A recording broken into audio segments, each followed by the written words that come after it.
The Newfie Air 60 provides a 60% compact layout with a great low-profile typing feel. And there's something special here. They gave us arrow keys. But at what cost? Before we dive in, I want to mention that Newfie sent me the Air 60 for the purpose of making this review. However, I was not paid to make this video, and Newfie will not be seeing it before it is published. Now, I have done several other videos comparing the Air 75 from Newfie to other 75% low-profile mechanical keyboards, and the Air 75 has consistently come out on top. I haven't spent a lot of time using 60% layout keyboards like the Air 60 because usually they don't include something I use all the time, the arrow keys. Not that there aren't any out there that have arrow keys, there certainly are. It's just not a given with a 60% layout because you're basically talking about giving up other keys for the arrow keys. There's just no way to fit more keys in a 60% layout. So when Newfie offered to send me the Air 60 to do a review, I was interested because it includes those arrow keys that I use all the time. And if the typing experience is as good as the Air 75, then it might just become my new favorite keyboard to pair with my MacBook. Maybe.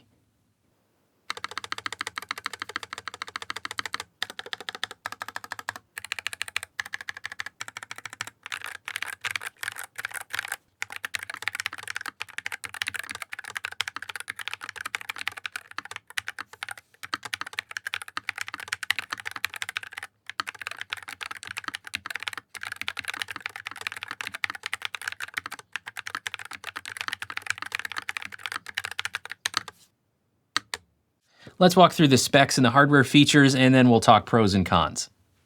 The Air 60 has a 64-key, 60% ANSI layout and is not currently available in ISO. The dimensions are 11.7 by 4.2 by 0.67 inches, and with very thin rubber feet, you can place the Air 60 on top of a laptop without pressing any keys.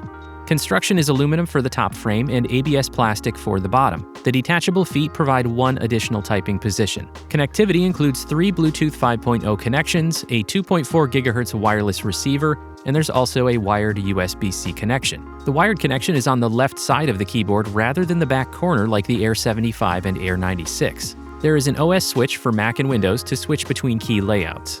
The RGB lighting includes individual key RGBs, however the keycaps are not shined through, just like the other Air series keyboards, and there's also a corner light that indicates Bluetooth status and caps lock. There are 20 different RGB backlighting modes.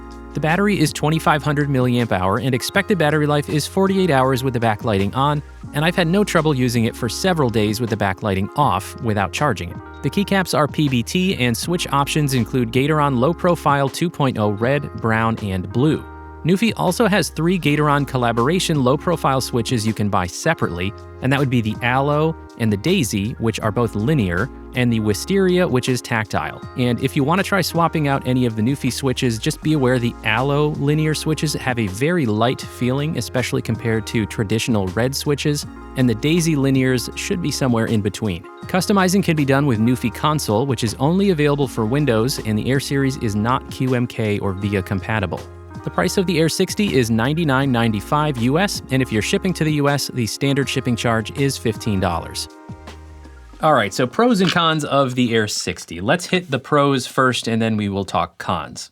First and foremost, the typing feel and experience is just as good as the Air 75, it's just a smaller package. And I did find it really nice to pair with a laptop. I've used both the Air 75 here and the Air 60 with my MacBook Pro. And if you just look at the size difference between them, I think you could probably tell, that the Air 60 just takes up a little bit less space when sitting on top of your laptop. So if that's something you frequently do and you don't need the row of function keys, the Air 60 is a little bit better, I think. It just doesn't take up as much space. It's a little less clunky sitting on top of your laptop. But if you don't really use it frequently that way and you do have a use for the function row keys, then perhaps the Air 75 is the better option. But as long as you don't need that row of function keys, the Air 60 is a very, very portable keyboard that is also very satisfying to type on. Another pro would be the 2.4 gigahertz wireless option. That means you can have 4 wireless connections plus the wired connection, so you get your 3 Bluetooth. 2.4 gigahertz is also generally more stable, lower latency than Bluetooth, so I love that Newfie includes that on all their keyboards. Of course, having those arrow keys in a 60% layout is definitely a plus and something that you don't find on every 60% keyboard.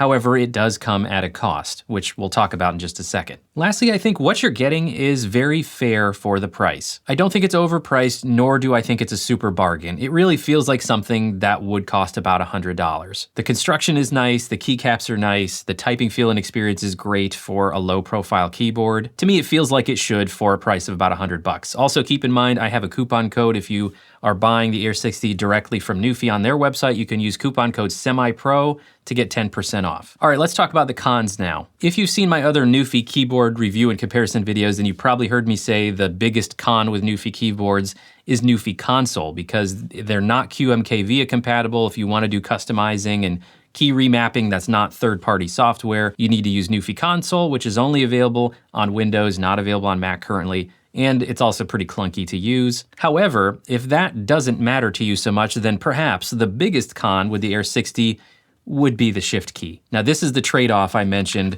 as far as having the arrow keys here. Now, it's no guarantee that you would have a larger Shift key without the arrow keys, because they could have easily just put 4 different keys here instead. But I'm assuming without the arrow keys, you likely would have had your more standard size Shift key here for your right shift. And for me, this was actually a significant con. Now, this one won't be a con for everybody. If you're used to 60% layouts, if you've used other keyboards that have a single size right shift, then you're probably already used to it. But for me, I am not used to this layout. I'm not used to the right shift being just one key size like this. And I really frequently was hitting the question mark or the up arrow while typing, and it just caused a lot of errors. I've been using this for a little over 2 weeks, and I still am finding it hard to adjust to. So for me, that Shift key and Newfie Console might be tied for the biggest con with the Air 60. The only other con that I have for it is the same thing that I mentioned for the Air 75 in a few of my videos, and that's the detachable feet. I understand that, you know, the detachable feet, they detach to sort of reveal the little rubber grippy feet that slide right in between a row of keys on a laptop, which I do enjoy. I like using it that way, but I just wish these folded in or something instead of being detachable, because the magnets aren't super strong. So if you were like commuting with this to work or something, you would definitely want to be taking these off, maybe putting them in a pouch or something, because they'll just pop right off.